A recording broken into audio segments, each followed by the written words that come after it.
صحابی ہیں، وہ فرماتے ہیں لوگوں میری بات غور سے سنو، میرے پاس بخشش کا صرف ایک عمل ہے، میرے پاس بخشش کا صرف ایک، حالانکہ وہ صحابی ہیں، جنگ بدر، جنگ احد، صلح حدیبیہ، جنگ خندق، ان کے پاس تو بخشش کے ڈھیر لگے پڑے۔ خود صحابی ہونا بخشش کے لیے کافی ہے کہ سورہ فتح میں اللہ تعالیٰ کہتا ہے کُلًا وعد اللہ الحسنى، اے میرے نبی آپ کے ساتھ میرا وعدہ ہے، میں آپ کے تمام صحابہ کو جنت میں داخل کروں گا، چاہے انہوں نے کوئی غلطیاں کیں اور چاہے نہیں کیں، سب کے لیے۔ لیکن یہ بندہ کیا کہہ رہا ہے کہ میری بات دھیان سے سنو، میرے پاس بخشش کا صرف ایک عمل ہے، بچوں دھیان سے، بچیوں دھیان سے، میرے پاس بخشش کا صرف ایک عمل ہے کہ میں نے آج تک اپنی زبان سے کسی کو دکھ نہیں پہنچایا اور میرے دل میں کسی کے لیے بغض نہیں ہے، بغض نہیں ہے۔ میرے نبی نے کیا فرمایا زبان نکال کے پکڑ کے کہ اس کو قابو کر، یہ پوری شریعت ہے۔ اور ایک اور حدیث سنو جو ابو دجانہ، ایک تو یہ کہہ رہے ہیں کہ زبان سے دکھ نہیں پہنچایا، دوسرا کہہ رہے ہیں دل میں کسی کی نفرت نہیں۔ اب ایک حدیث سنو، میرے نبی نے فرمایا میرے بیٹے انس میری ایک سنت ہے، وہ پہ کہا بڑی عظیم الشان، میرے نبی کی ہر سنت عظیم الشان ہے، لیکن آپس میں بعض سے چھوٹی ہیں، بعض بڑی ہیں۔ آپ کو میٹھا پسند تھا، یہ بھی سنت ہے، آپ نے داڑھی رکھی، یہ بھی سنت ہے، آپ نے پگڑی باندھی، یہ بھی سنت ہے۔ تو سنتوں کی تو ایک لائن لگی ہوئی ہے، ساری بہت عالی شان ہے، لیکن آپس میں بعض کا درجہ اونچا ہے، بعض کا نیچا ہے۔ اب میرے نبی خود اپنی زبان سے کہہ رہے ہیں میرے بیٹے انس میری ایک عظیم الشان سنت ہے، بڑی بھی نہیں کہا، بہت کہا ذالک من سنتی، میرے بیٹے میری ایک عظیم الشان سنت ہے، اگر تو نے اس سنت پہ عمل کر لیا تو تو جنت میں میرا ساتھی بن جائے گا۔ اور میرے رب کی قسم جنت بہت بڑی چیز ہے، پر نبی کے پڑوس کے سامنے بہت چھوٹی چیز، بہت چھوٹی چیز۔ جنت مل جانا بھی بڑی بات، لیکن جنت سے بھی بڑی بات ہے کہ آپ اپنے نبی کے دیوار کے ساتھ دیوار بنا لو، اس سے بڑی اور کیا چیز ہوگی؟ اور بڑی جگہ کے لیے زیادہ پیسے چاہیے، اور قیمتی جگہ کے لیے زیادہ پیسے چاہیے۔ جنت قیمتی ہے، جنت سے قیمتی وہ جگہ قیمتی جہاں میرے نبی کا پڑوس ہے، اور پڑوس سے قیمتی وہ پڑوس ہے جو دیوار کے ساتھ دیوار ہے۔ تو کوئی سوکھی سنت تھوڑا ہی بتائیں گے ہر روٹی کے بعد حلوہ کھا لیا کر، یہ میری عظیم الشان سنت ہے، یہ تو سارے ہی پہنچ جاؤ گے نا جنت سے۔ اب مولوی تو ویسے ہی بدنام ہے حلوہ کھانے، تسی کوئی گھٹ کر لو، کھا تباہی پھیر دیں دیو، راتی تہاڈی دعوت ہوندی دوپہر تسی روٹی نہیں کھاندے ہو، راتی ٹکا کے کھاواں گے۔ تو میں قربان جاؤں، میرے نبی نے کہا میرے بیٹے انس میری ایک عظیم الشان سنت ہے، میرے ایکسپریشن دیکھو، میرے الفاظ میں پریشر دیکھو، میری ایک عظیم الشان سنت، وَذَلِكَ مِن سُنَّتِي، یہ الفاظ میں آپ کا ایکسپریشن تھا، وَذَلِكَ مِن سُنَّتِي، بیٹے میری ایک عظیم الشان سنت ہے، وہ ہے اگر تو کر گیا تو یہ دیکھ ایسے ہوں گے ہم، ایسے۔ سبحان اللہ، کیا کمال ہے! کہ وہ کیا ہے؟ کہ وہ یہ ہے ان استطعت او قال ان قدرت، بیٹے سوکھا نہیں ہے، تجھے تھکنا پڑے گا، ان استطعت، یہ داڑھی نہیں میں رکھ کے تیل چوپڑ لو کہوں سوکھا ہو گیا، نہیں، ان استطعت، اس میں تمہیں تھکنا پڑے گا۔ اگر بڑے گھر بنانے کے لیے تھکنا نہیں پڑتا، ان استطعت، بیٹے تمہیں تھکنا پڑے گا، ان قدرت، زور لگے گا تب جا کے کام بنے گا۔ اور اگلا سنو، ان تصبح و تمسی، اور ساری زندگی یہ زور لگانا پڑے گا۔ سبحان اللہ، ساری زندگی یہ زور لگانا پڑے گا، یہ ایک دفعہ کے کرنے سے ہو جائے گا، دوبارہ پھر اسی طرح شروع کرنا پڑے گا، پھر شروع، حتیٰ کہ تیری موت آئے گی اور تیری یہ جنگ جاری رہے گی، تو پھر آگے میں پھولوں کے ہار لے کے تیرے لیے کھڑا ہوں گا کہ میرا پڑوسی آ گیا، میرا پڑوسی آ گیا۔ واہ واہ، میرے بیٹے ان استطعت کرنے میں زور لگے گا، ان تصبح و تمسی، میرے بیٹے ساری زندگی کرنا پڑے گا، ایک باری تے کافی نہیں۔ وہ کیا ہے؟ اب سنو، وَلَيْسَ فِي قَلْبِكَ غِشٌّ لِأَحَدٍ فَافْعَلْ۔ بیٹا اس دل میں دنیا کے کسی انسان کی نفرت نہ پیدا ہونے دیں۔ کیوں جی؟ سوکھا کام ہے؟ تہجد پڑھنا آسان ہے، پیدل حج کرنا آسان ہے، زکوٰۃ دینی آسان ہے، اور اس دل کو صاف کرنا بڑا اوکھا کام۔ جو یہ بچہ بچی کر گیا، بڑا بڑی کر گیا، امیر امیرن غریب غریبن کر گیا، تو پھر خوشخبری کیا ہے؟ تمہارے نبی پھولوں کے ہار لے کے کھڑے ہوں گے، آؤ آؤ آؤ میرا بیٹا آ گیا، میری بیٹی آ گئی، میری سنت کو لے کے آ گئی۔ ارے یوں گلے لگائیں گے اور سارے دکھ درد دور ہو جائیں گے۔ اس سنت پہ عمل کرنے والوں سے دنیا خالی ہے۔ اس سنت پہ عمل کرنا تمہاری زندگی کو خوبصورت بنا دے۔ یہ لکھا ہوا نا اسلام اور اخلاقیات۔ بیٹو یہ صرف 2 حدیثیں مجھ سے لے لو، 2 حدیث۔ اخلاقیات پر تو ہزاروں نہیں لاکھوں حدیثیں آئی پڑی ہیں، میں لاکھوں حدیثوں کو 2 میں جمع کر کے آپ کو دے کے جا رہا ہوں۔ اب اللہ کی قسم آپ کی زندگی حسین ہو جائے گی۔ دیکھو بچوں، جو صبر کرنے اور برداشت کرنے کا مزہ ہے وہ غصہ نکالنے کا مزہ نہیں ہے۔ جو سہ جانے کا مزہ ہے، پی جا ایام کی تلخی کو بھی ہنس کے ناصر، غم کو سہنے میں بھی قدرت نے مزہ رکھا ہے۔ اس نے یہ کہا میں چھوٹے پیودا میں بھی کر کے دکھاؤں، میں بھی دس کے دکھاؤں، میں مزہ چکھا دوں گا، میں تگنی کا ناچ نچا دوں گا۔ ارے تو خود ناچ لے، پھر دیکھ تیرا نبی کیسے تیرا استقبال کرتا ہے۔ اپنے دل کو آئیں گے نیگیٹو رویے، آئیں گے آئیں گے آئیں گے آئیں گے، صاف کرو صاف کرو صاف کرو صاف کرو، دھوتے رہو یہاں تک کہ موت آئے اور اللہ کی بارگاہ میں پہنچ، اب سارے دکھ دریدر دور ہو جائیں۔ اگر صرف پانی سے جسم دھو لیں تو غسل ہو جائے گا یا صابن لگانا ضروری ہے؟ یہ لکھتی ہیں ناپاکی کا غسل کرتے ہوئے کون سا کلمہ پڑھنا ہوتا ہے پاک ہونے کے لیے؟ اس طرح کی عورت چاہے 1000 مرتبہ ہی کیوں نہ غسل کر لے، اسے پاکی حاصل نہیں ہوگا، اس کا غسل نہیں ہوگا۔ 1000 مرتبہ چاہے وہ غسل کر لے تو اس کا غسل نہیں ہوگا۔ جس طرح وہ پہلے ناپاک تھی، غسل کرنے کے بعد گھنٹوں شاور کے کھڑا رہنے کے بعد وہ ویسے ہی ناپاک رہے۔ یہ لکھتے ہیں پیشاب کے ساتھ اگر کچھ قطرے نکل آئیں تو کیا غسل فرض ہوگا؟ السلام علیکم ورحمۃ اللہ۔ غسل کے وہ مسائل جو آپ لوگوں نے مجھ سے کامنٹس کے ذریعے یا پھر واٹس ایپ پر میسج کے ذریعے پوچھے ہیں، آج کی اس ویڈیو میں آپ لوگوں کے سوالات کے جوابات دینے جا رہا ہوں۔ بہت ہی اہم مسائل ہیں جو آپ لوگوں نے پوچھے ہیں، اور میں یہ سمجھتا ہوں کہ ان مسائل کا علم ہونا یہ بے حد ضروری ہے، کیونکہ غسل اگر فرض ہوا، آپ ناپاک ہو گئے، غسل کسی بھی سبب سے آپ کے اوپر فرض ہوا، میاں بیوی نے ازدواجی تعلقات قائم کیے، غسل فرض ہو گیا، نائٹ فال ہو گیا، غسل فرض ہو گیا، خواتین نے مخصوص ایام مکمل کر لیے، غسل لازم آ گیا، تو اگر آپ کو غسل کرنے کا صحیح طریقہ معلوم ہے، غسل کے اہم مسائل آپ کو معلوم نہیں ہے، تو آپ اگر کوئی مسٹیک کرتے ہیں، کوئی غلطی کرتے ہیں، تو آپ کو طہارت حاصل نہیں ہوگی۔ آپ چاہے 1000 مرتبہ ہی کیوں نہ غسل کر لیں، اگر غسل صحیح طریقے سے نہیں کریں گے تو آپ کو طہارت حاصل نہیں ہوگی۔ اور طہارت جو ہے یہ نماز کی کنجی ہے۔ اگر آپ کی طہارت درست نہیں ہے تو آپ کی نماز نہیں ہوگی، ٹھیک ہے نا؟ آپ چاہے جتنی مرضی نمازیں پڑھتے جائیں، الٹا آپ گناہگار ہوں گے۔ ناپاکی کی حالت میں نماز ادا کرنا یہ گناہ ہے، تو اس لیے ان مسائل کا علم ہونا یہ بے حد ضروری ہے۔ ہر مسلمان کو چاہیے کہ کم از کم اتنا علم تو وہ سیکھے نا، کہ اگر وہ ناپاک ہو گیا ہے، اس پر غسل فرض ہو گیا، اس نے طہارت حاصل کرنی ہے، اسے یہ طریقہ تو آنا چاہیے نا کہ وہ کس طرح سے ناپاکی سے طہارت حاصل کر سکتا ہے، کس طرح سے وہ ناپاکی سے پاکی حاصل کر سکتا ہے، ٹھیک ہے نا؟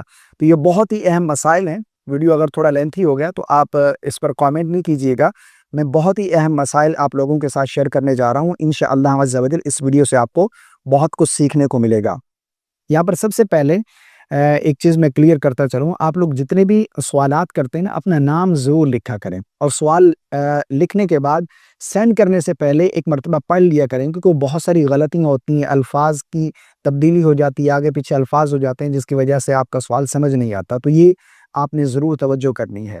سب سے پہلا سوال لیتے ہیں راشد ڈوگر، لکھتے ہیں غسل کرنے کے بعد ڈائریکٹ نماز پڑھ سکتے ہیں یا پہلے وضو کرنا ہوگا؟ یہ بہت سارے لوگ میسج کرتے ہیں، یہ پوچھتے ہیں کہ غسل کر لیا، اب نماز پڑھ سکتے ہیں یا پھر سے ہمیں دوبارہ وضو کرنے کی ضرورت ہے؟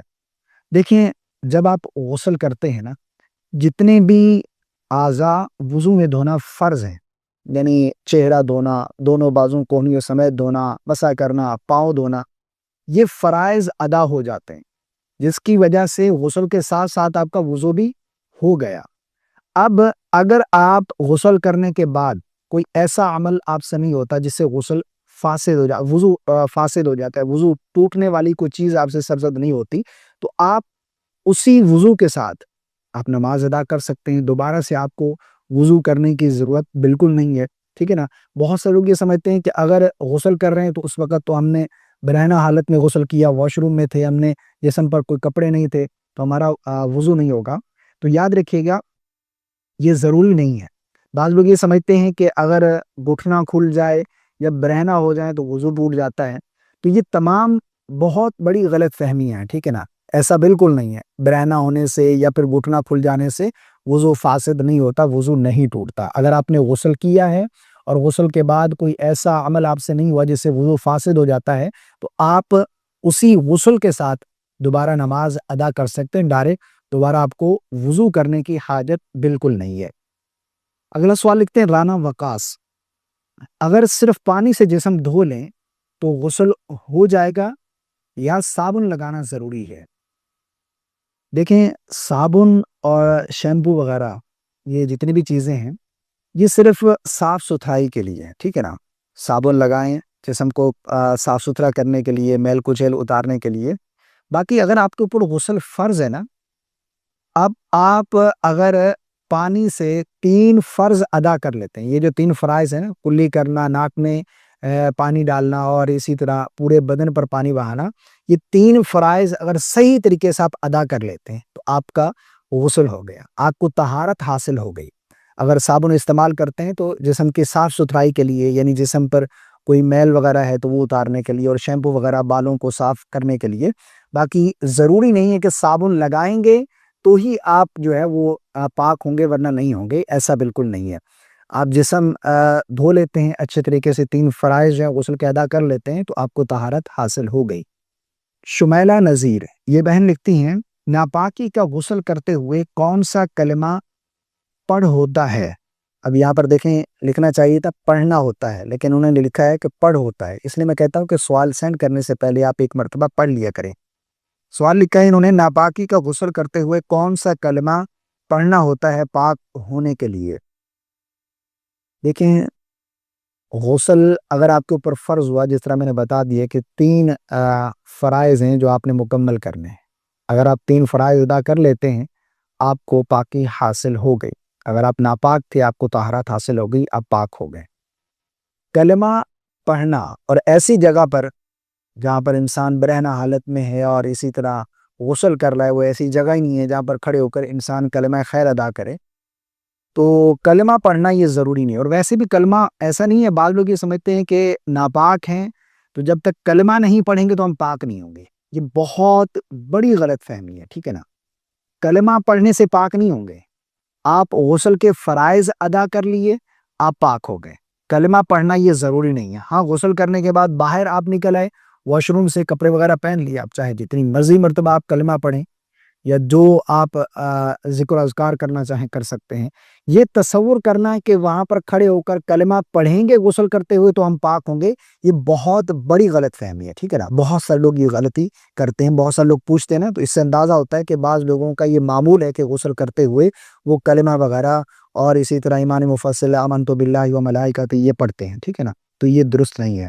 اگلا سوال محمد جمشید پوچھتے ہیں، غسل کرنے کے بعد اگر وہی ناپاک کپڑے پہن لیے تو کیا دوبارہ ناپاک ہو جائیں گے؟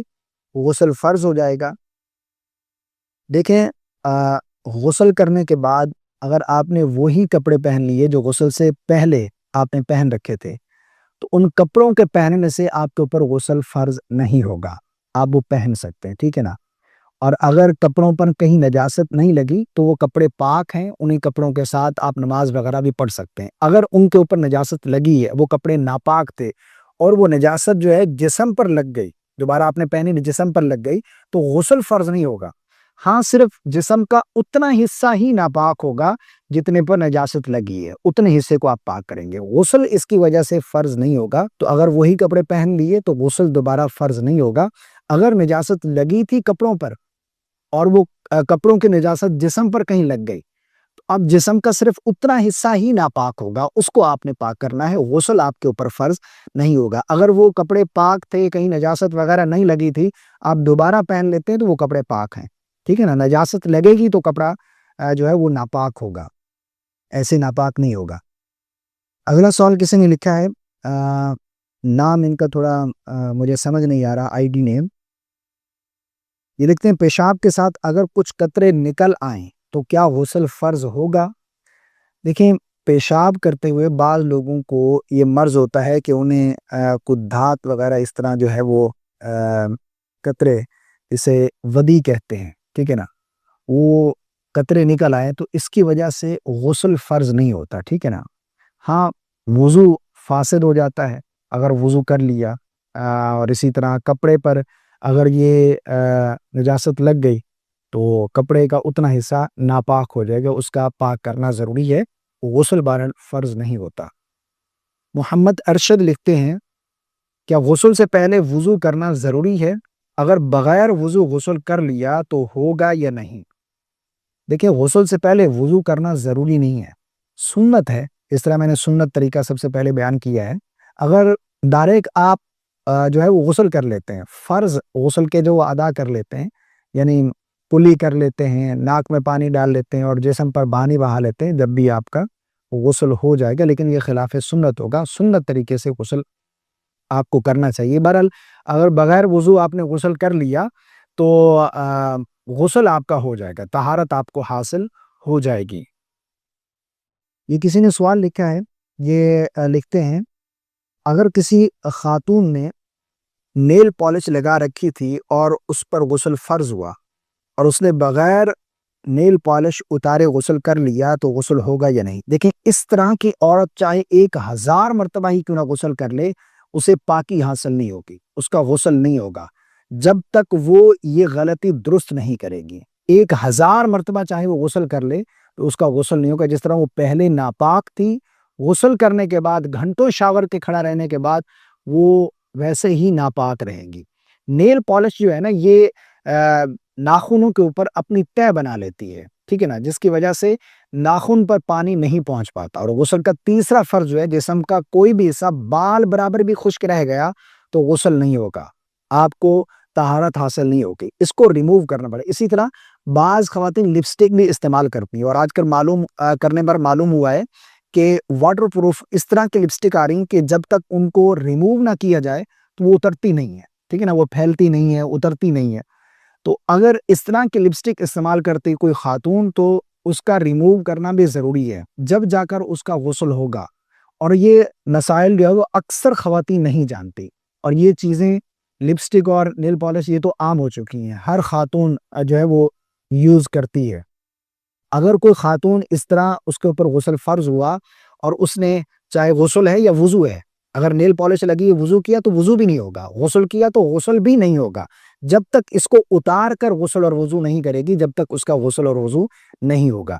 تو یہ بہت ہی اہم مسائل تھے جو میں نے آپ لوگوں کے ساتھ شیئر کی ہیں۔ مجھے امید ہے آپ کو میری باتیں سمجھ آ رہی ہوں گی۔